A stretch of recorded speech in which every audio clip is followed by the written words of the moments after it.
Muito bem, irmãos, vamos abrir a palavra de Deus. E eu já disse para vocês em diversas ocasiões que Deus está se movendo. Deus é um Deus que se move. Eu falei isso diversas vezes para vocês, o Senhor me colocou essa palavra e nós entendemos, e eu entendo assim também, que o Senhor está movendo o pastor Alexandre para interferir na realidade da igreja de Atibaia. O Senhor está me tirando ali daquele banquinho tão confortável e me colocando aqui na frente dessa igreja.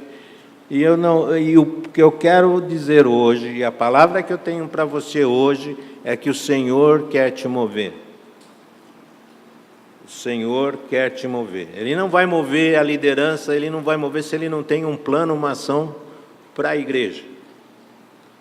Isso é óbvio. Então, eu pensando nisso, eu acho que nós vamos pensar nessa palavra, né? Porque o mover faz parte da natureza de Deus. Deus se move desde o princípio, desde que antes da fundação do mundo, Deus já se movia. E a palavra de Deus confronta Deus com os ídolos, porque Deus, Ele se move, Deus é vivo, Deus está vivo. E uma das evidências mais empíricas, mais básicas de que algum ser humano está vivo, é que ele se mexe. E Deus está vivo, e Deus se mexe. E se você prestar atenção na palavra de Deus, não tem nenhum lugar na Bíblia que fala, olha, tirou uns 15 minutinhos de folga lá. Mesmo na folga dele, ele se mexe, porque se ele interrompesse a sua atividade, seria o caos, e nós estaríamos perdidos.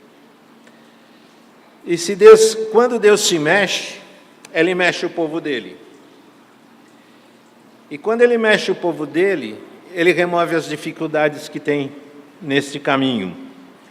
Isso, a palavra de Deus contradiz com os ídolos. A palavra diz sobre os ídolos o seguinte: os ídolos de prata, ouro, são feitos por mão humana. Tem boca, mas não podem falar. Olhos, mas não podem ouvir. Não podem ver. Ouvidos, mas não podem ouvir. Nariz, mas não podem sentir o cheiro. Tem mãos, mas não podem apalpar. Tem pés, mas não podem andar. Nem emitem som algum com a sua garganta. Isso é característica dos ídolos. Os ídolos são estáticos. Deus está vivo e atuante. E Deus, nas suas três pessoas, é um Deus vivo e um Deus atuante. Jesus está vivo. Jesus, antes da fundação do mundo, estava atuante junto com o Pai, fazendo os planos da redenção.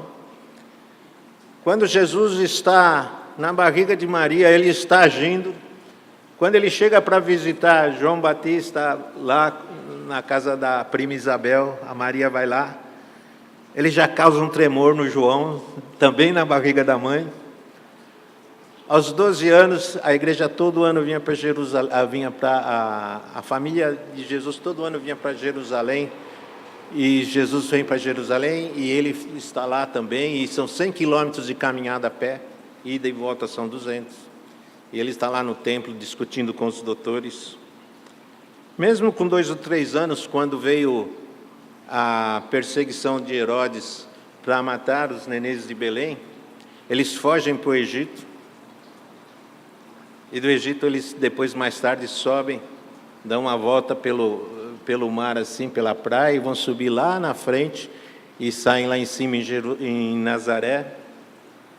O ministério de Jesus é um ministério intenso, e você não vê Jesus paralisado nas suas atividades. A mesma coisa acontece com o Espírito Santo. O Espírito Santo desce no Pentecostes e cria aquele grande comoção, aquele grande reboliço. E mais umas semanas depois, quando a igreja se acomoda, o Espírito Santo despacha a igreja e manda ir para todos os lugares do mundo. E a igreja vai para todo lugar possível. E onde tinha um cristão, tinha o Espírito Santo se movendo.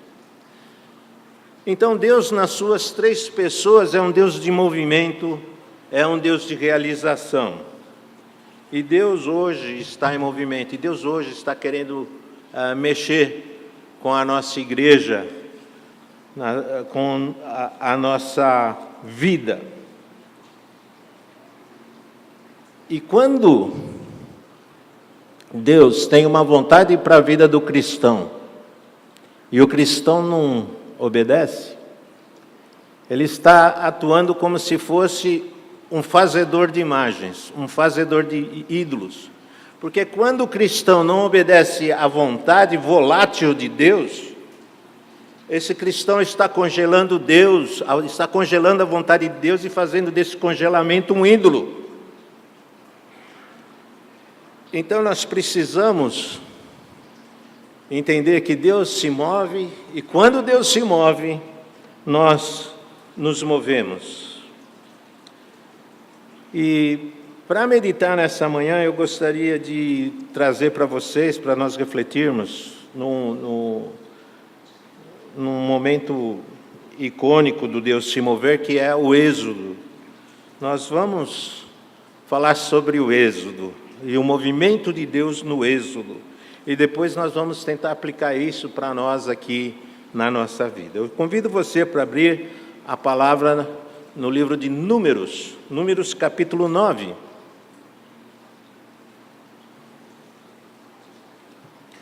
Números 9,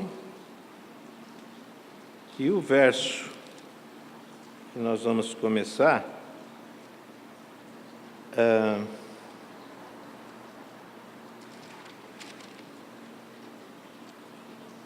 é o verso 16. Vamos começar a ler aí do verso 16. Era assim que sempre acontecia.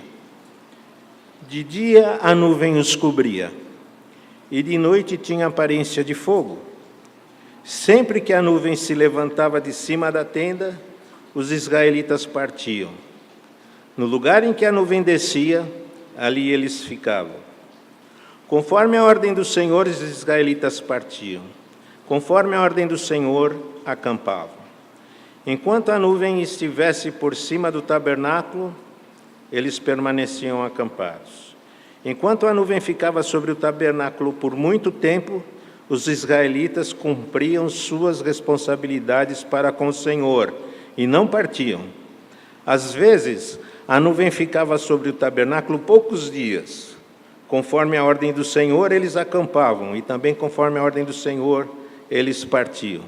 Outras vezes, a nuvem permanecia desde o entardecer até o amanhecer, e quando se levantava pela manhã, eles partiam. De dia ou de noite, sempre que a nuvem se levantava, eles partiam. Quer a nuvem ficasse sobre o tabernáculo 2 dias, quer um mês, quer mais tempo, os israelitas permaneciam no acampamento e não partiam. Mas quando ela se levantava, partiam. Conforme a ordem do Senhor, acampavam. Conforme a ordem do Senhor, partiam. Nesse meio tempo, cumpriam suas responsabilidades para com o Senhor, de acordo com as suas ordens anunciadas por Moisés. Ainda no capítulo 10 de Números, aí acho que está na mesma página seguinte, o verso 17 diz assim, 10:17. Quando o tabernáculo era desmontado, os gersonitas e os meraritas o carregavam e partiam. Os exércitos do acampamento de Ruben partiam em seguida junto à sua bandeira. Elisur, filho de Sedur, estava no comando. Selumiel, filho de Surissadai, comandava os exércitos da tribo de Simeão. Elisaf, filho de Deuel, chefiava os exércitos da tribo de Gad. Então, os coatitas partiam carregando as coisas sagradas. Antes de que eles chegassem, o tabernáculo já estaria, já deveria estar armado. Até aí, amados. A nuvem sobe, é hora de partir. A nuvem abaixa, é hora de ficar um dia, um mês, anos, não sabemos. Mas se a ordem, quando a nuvem se move e a coluna de fogo de noite se move, é hora de andar.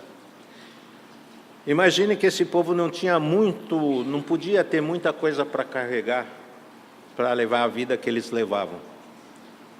Nem a roupa do corpo ia na mochila, porque Deus não deixava que a roupa deles se desgastassem, como nós vemos aqui na palavra. Mas é hora de se mover, Deus se move, seu povo se move. E quando Deus não se move, é hora de executar as responsabilidades, cumprir as responsabilidades para com o Senhor, que o Senhor tinha ordenado para eles. Estamos parados, estamos com o Senhor, fazendo a obra do Senhor. Levantamos acampamento, vamos rumo à caminhada que o Senhor tem para nós. E eu li depois com vocês os gersonitas, os meraritas, os coatitas, que eles tinham a tarefa de desmontar o tabernáculo e embalar tudo, embalar os utensílios do tabernáculo, e essas tribos saíam a carregar aquelas traves, aquelas lonas, aqueles caixas, aqueles utensílios, deserto afora, de tal forma que eles saíam aqui depois que o povo já estava em andamento, e tinham que chegar na frente e montar tudo para que quando eles chegassem lá, o tabernáculo já estivesse montado. E o tabernáculo era tinha uma postura de orientação. Quando você lê no Êxodo, cada um sabia exatamente o lugar que devia armar a sua barraca. Era por clãs, por tribos, por famílias, por indivíduos. Então, na parte norte tinha essa tribo, na parte de cá tinha mais essa. Era tudo extremamente organizado. Então, saía daqui, chegava na próxima parada, estava tudo organizado como o Senhor tinha previsto. E eu li aqui desses gersonitas, desses meraritas, desses coatitas, que tinham que fazer esse carregamento. Quando eles faziam esse carregamento, quem ia carregar a bagagem pessoal deles? Tinha que ser a família, tinha que ser a tribo.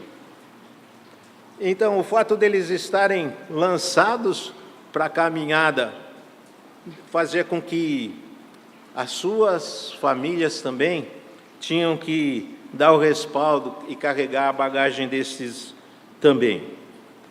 Mas chama a atenção que eles não viam isso como dificuldade, eles não viam isso como problema, eles viam isso como privilégio.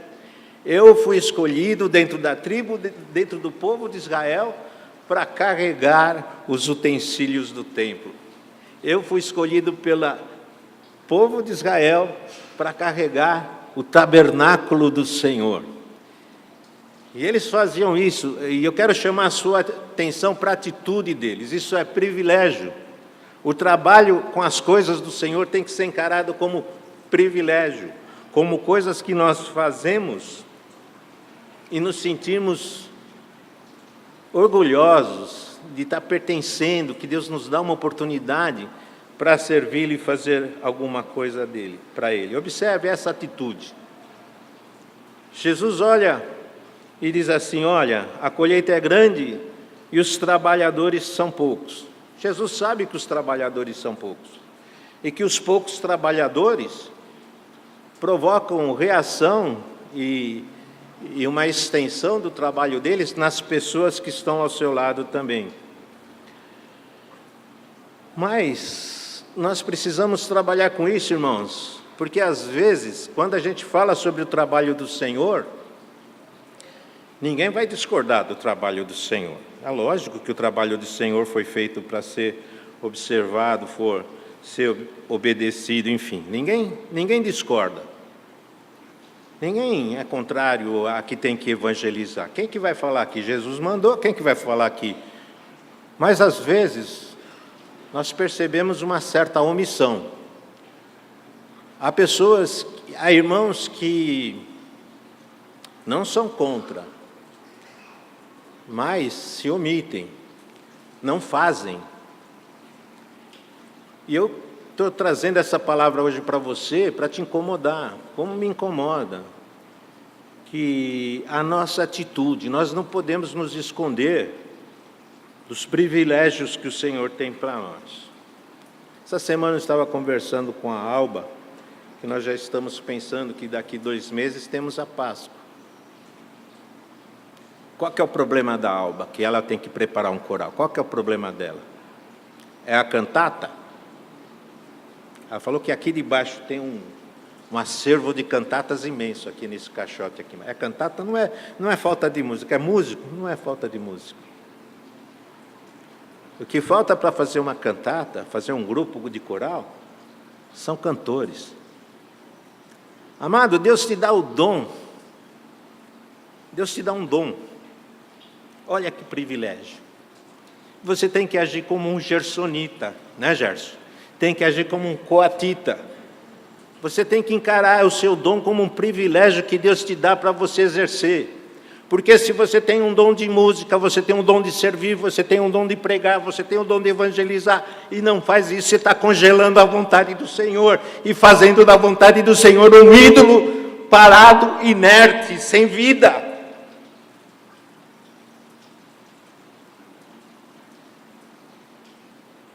Atitude, essa é a palavra. Essa é a palavra. Tem tanta coisa para ser feita no reino de Deus. Você sabe, eu sei.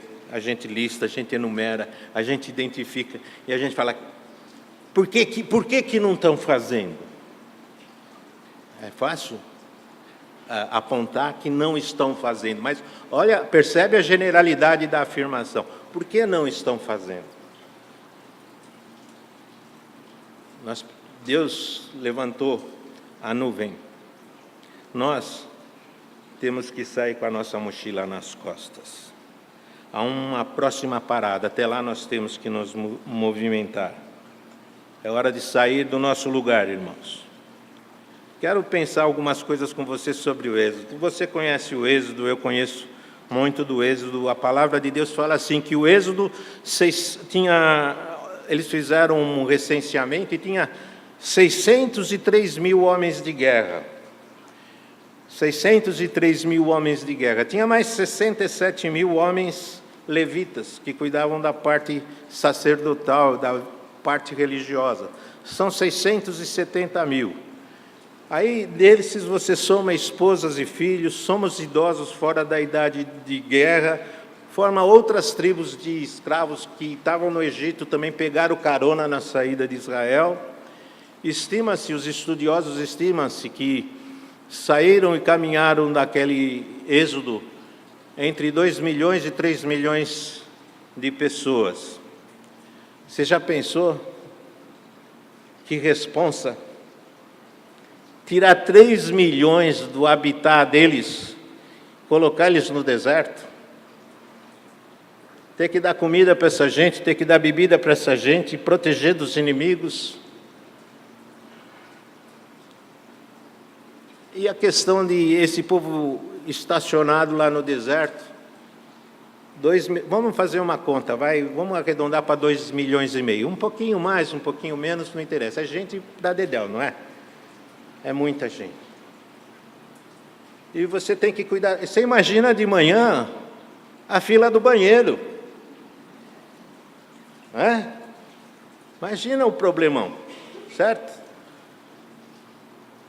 Não podiam ficar doentes, não deviam ficar doentes, tinham que caminhar. Naquele deserto, Deus tinha que ensinar quem Ele era, porque eles tinham uma vaga noção do que tinha acontecido lá atrás com Abraão, eles não tinham uma religião organizada, e Deus, até Moisés pergunta para Deus: quando eu voltar lá para a liderança de Israel, que Deus, o que eu vou falar para eles sobre o Senhor? Então ele tinha que ensinar para o povo quem era Deus, o que Deus esperava deles, a ética de Deus.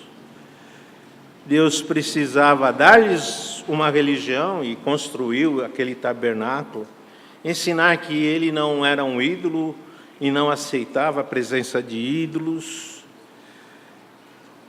E Deus fez eles andarem por 40 anos.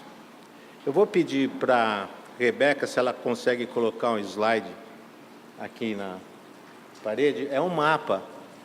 Então, só para você ter uma ideia aqui, ó, deixa eu ver se isso aqui dá para você... tá aqui. Ó, eles saíram daqui, aqui é o Egito, eles saíram aqui do estiário aqui do Rio Nilo. O caminho rapidinho para eles saírem era eles virem aqui por essa parte costeira e subir para cá. Jericó, já saía aqui em cima. Então, esse era o caminho mais reto. Sair aqui, subir aqui. Mas Deus não fez isso com eles. Deus tirou eles daqui, trouxe eles aqui para baixo. Aqui eles atravessaram o Mar Vermelho e vão descendo, vão descendo, vão descendo, descendo e parando, descendo e parando, descendo e parando. Opa, chegou aqui, não dá mais, chegou no mar de novo.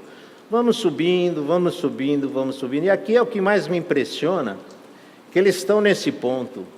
Eles dão toda essa volta aqui e voltam aonde? No mesmo lugar. Quanto tempo? Quantos dias? Quantos anos para dar essa volta no deserto? Para depois continuarem aqui, atravessarem o Rio Jordão aqui e invadir Jericó aqui em cima. Uma grande volta no deserto. O pessoal, os especialistas dizem que se eles fizessem o caminho aqui, seriam 3 meses. 3 meses. E levou 40 anos, levaram 40 anos para dar essa volta no deserto. E nesses 40 anos tem essa volta de que eles saem daqui, dão toda uma volta e voltam no mesmo lugar. Nenhum progresso. Amados, quantas vezes nós não estamos nessa volta? Tempo perdido, anos perdidos, e a gente vai, anda, no mesmo ponto, recomeçar de novo. E foi isso que Deus fez. Talvez pensássemos numa grande perda de tempo, é uma grande perda de tempo. Mas Deus tinha que ensinar aquele povo. E no fim da experiência deles, tinham 3 partidos lá dentro desses milhões de pessoas. Você tinha aqueles que queriam voltar para a escravidão.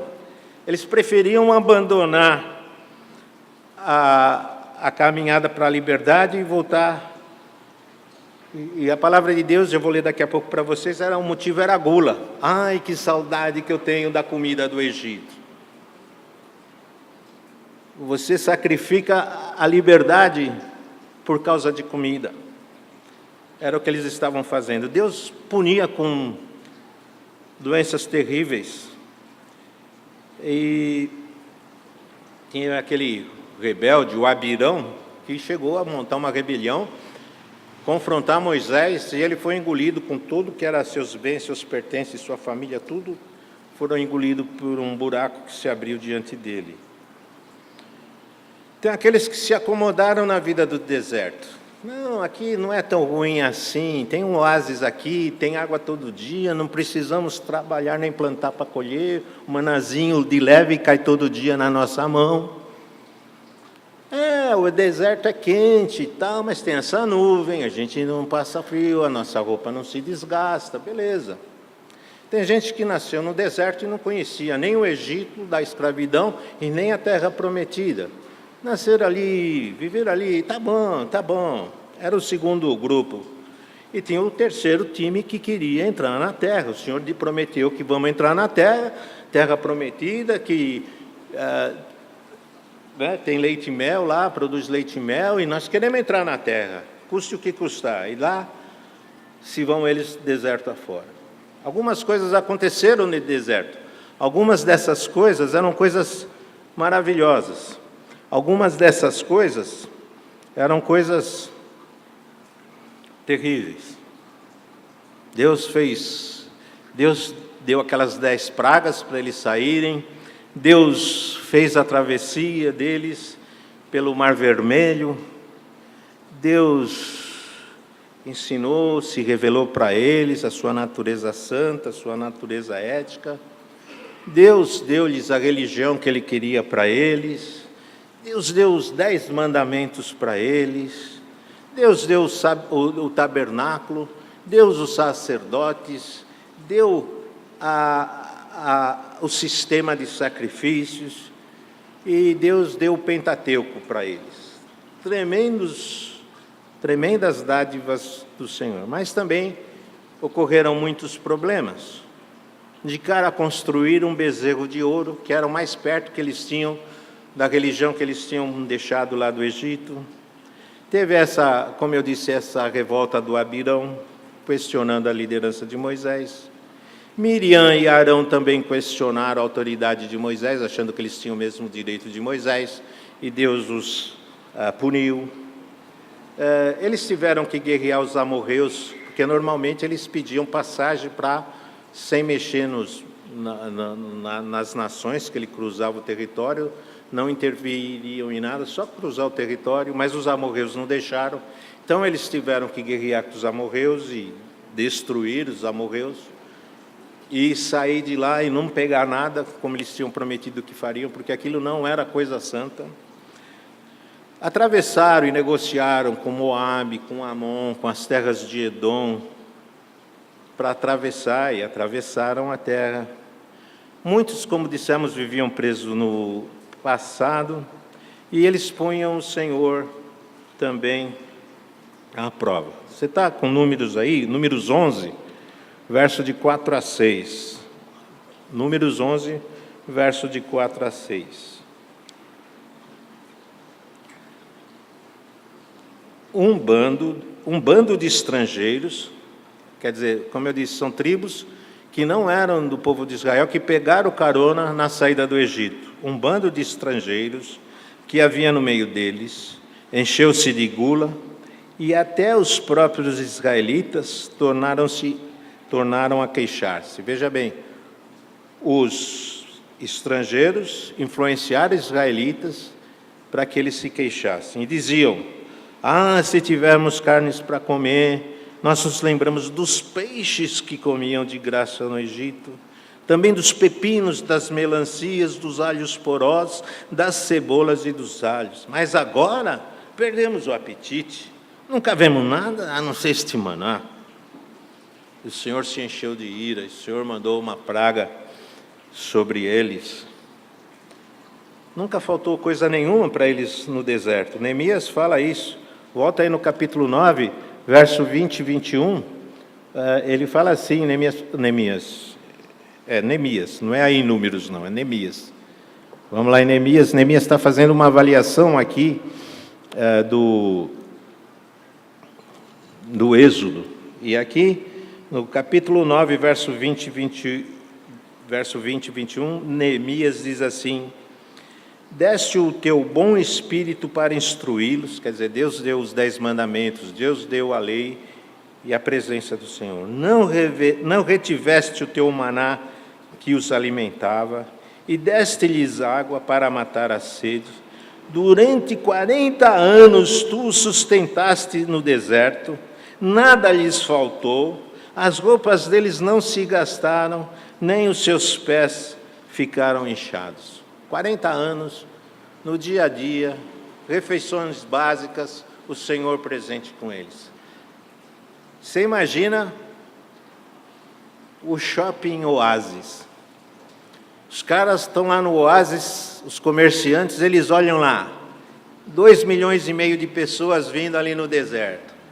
Prepara o estoque aí, carrega o estoque que nós vamos fazer encher a burra agora.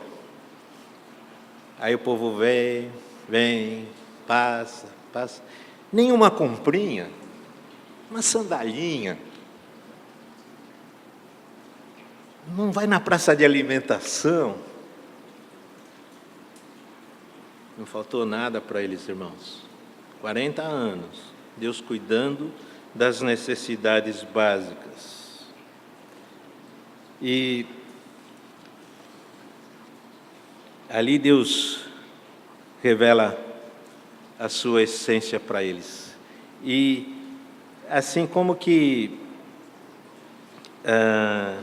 eles tinham uma certa círculo de reclamação, um comportamento religioso cíclico com relação a Deus. Se você abrir no Salmo 78, pega aí o Salmo 78, o salmista está fazendo uma avaliação do comportamento dele, do povo dele no deserto. Ele consegue perceber aqui um padrão de comportamento deles na caminhada deles com Deus. Então, no Salmo 78, no verso 34, Salmo 78, do verso 34, você percebe como eles se comportavam. Sempre que Deus os castigava com a morte, eles o buscavam. Fervor, como é que é? Com fervor se voltavam de novo para Ele. Lembravam-se de que Deus era a sua rocha, de que Deus Altíssimo era o seu Redentor. Com a boca o adulavam, com a língua o enganavam. O coração deles não era sincero, não foram fiéis à sua aliança. Contudo, Deus foi misericordioso, perdoou-lhes as maldades e não os destruiu. Vez após vez conteve a sua ira, sem despertá-la totalmente. Lembrou-se de que eram meros mortais, brisa passageira que não retorna. Quantas vezes mostraram-se rebeldes contra ele no deserto e o entristeceram na terra solitária. Repetidas vezes puseram Deus à prova, irritaram o Santo de Israel. Não se lembravam de suas mãos poderosas do dia em que os redimiu do opressor. E por aí vai.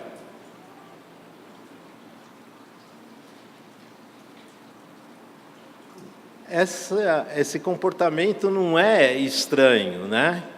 Quando as coisas apertam, nós corremos para Deus. Mas quando as coisas estão bem, nós esquecemos dos grandes milagres que Deus tem para fazer na nossa vida. E o que o salmista está escrevendo aqui é para dizer, não sejamos como esse povo. Não tenhamos o mesmo comportamento que esse povo teve durante o seu andar.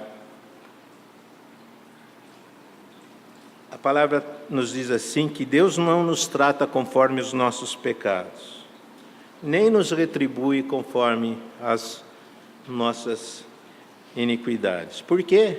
Como disse o texto que nós lemos assim, que nós somos brisa passageira que não retorna. Nós somos brisa passageiras, meros mortais. Enfim, o que o Êxodo tem a ver conosco, então? Tendo dado essa avaliação do Êxodo, o que o Êxodo tem para ensinar para nós, irmãos? Primeiro, como já estamos dizendo, Deus é um Deus vivo que sai do lugar e leva o seu povo, e Ele supera todas as dificuldades que aparecerem no momento, porque Ele tem um compromisso de entregar esse povo lá na frente, naquilo que está prometido. Isso acontece conosco, e Deus vai, se nós estivermos caminhando ao caminho do Senhor, na vontade do Senhor, Ele vai nos entregar, levar até a Canaã celestial. É promessa dEle e é palavra dEle.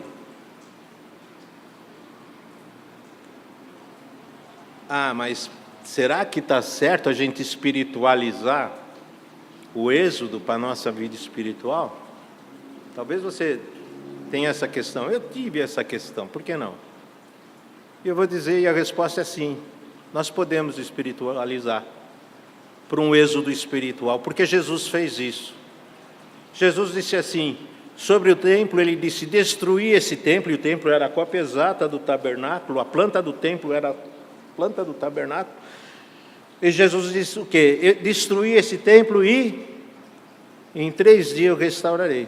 O que Jesus está fazendo? Ele não está espiritualizando o templo. Em vez de você correr para aquela localidade lá, você recorre para mim, o Cristo ressurreto.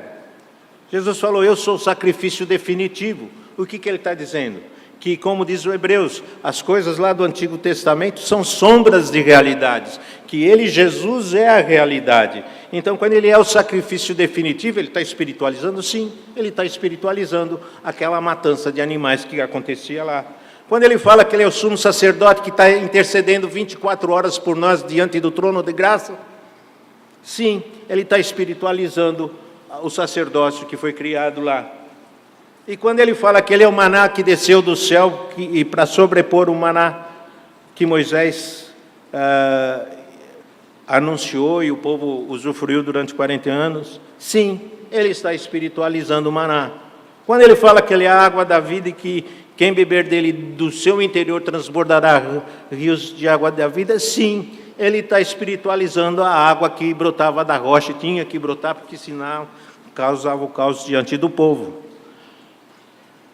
A jornada tem tribulações, a jornada cristã é uma jornada de tribulações, mas junto tem um envolvimento intenso de Deus.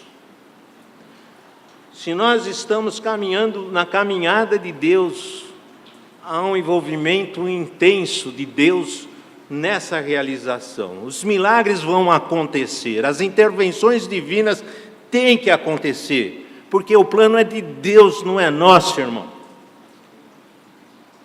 Então,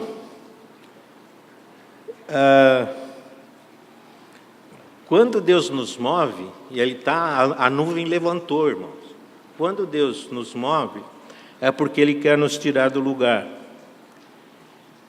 E Ele vai nos levar para um lugar adiante, um outro adiante, até a gente chegar na terra prometida. Assim,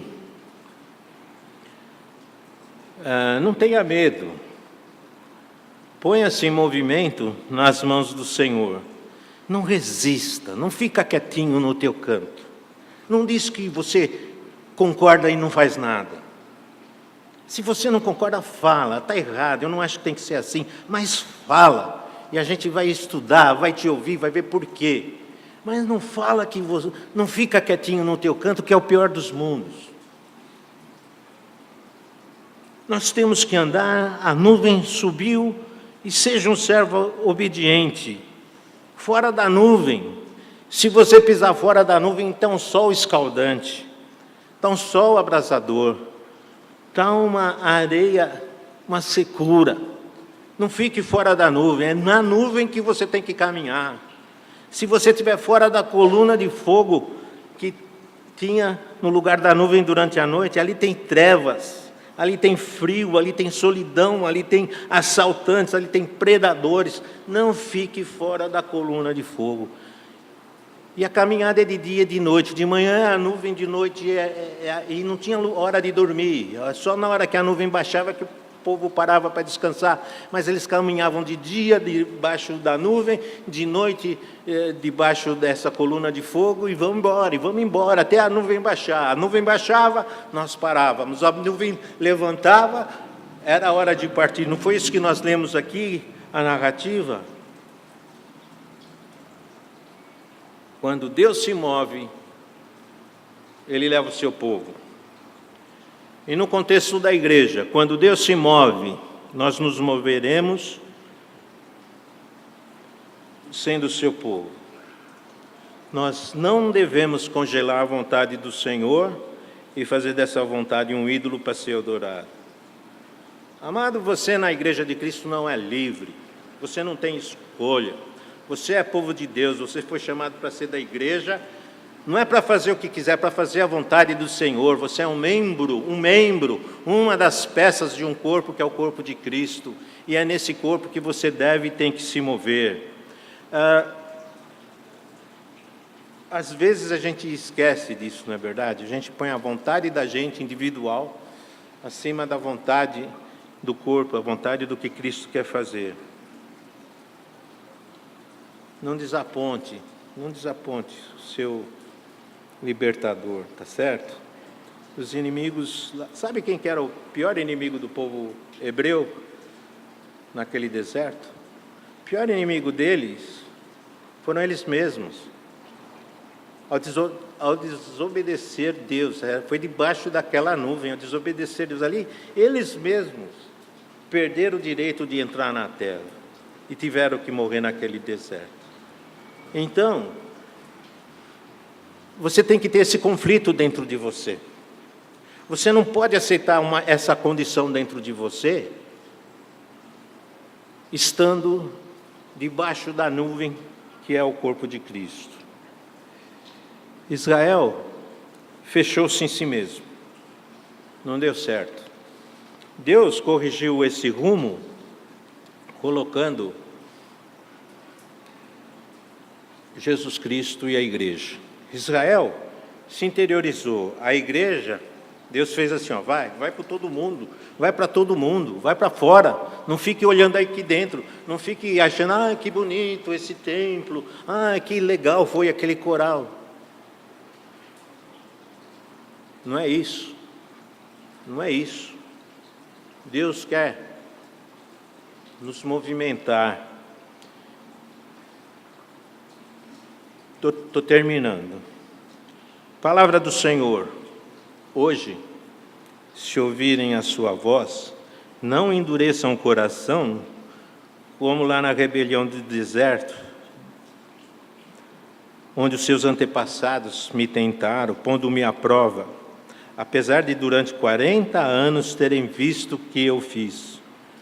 Por isso fiquei irado contra aquela geração e disse: os seus corações estão sempre se desviando e eles não me reconheceram os meus caminhos. Assim jurei na minha ira, jamais entrarão no meu descanso. Cuidado, irmãos, para que nenhum de vocês tenha um coração perverso e incrédulo, que se afaste do Deus vivo. Pelo contrário, encorajem-se uns aos outros todos os dias, durante o tempo que se chama hoje, de modo que nenhum de vocês seja endurecido pelo engano do pecado, pois passamos a ser participantes de Cristo desde que de fato nos apeguemos até o fim, à confiança que tivemos no princípio. Por isso é que se diz: se vocês ouvirem a sua voz, não endureçam o coração como na rebelião. Ponha-se em movimento. O dia é hoje. Hoje. Ele fala 3 vezes hoje, hoje, hoje. Não perca essa oportunidade. Pega a sua mochila. Pega o baú, igual fizeram lá aqueles homens no deserto, carregando aquelas coisas do Senhor.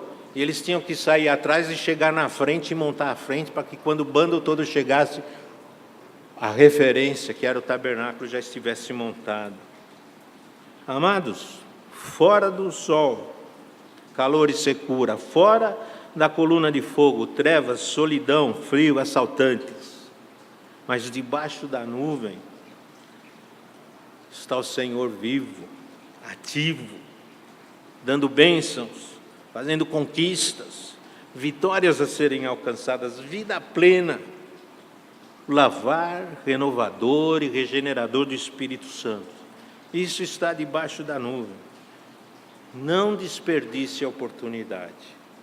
Não desperdice a oportunidade. Não fique parado no deserto dando voltas sem sair do lugar. Não fique fora da nuvem da vontade do Senhor. Vamos juntos para Canaã celestial. Amém? Amém.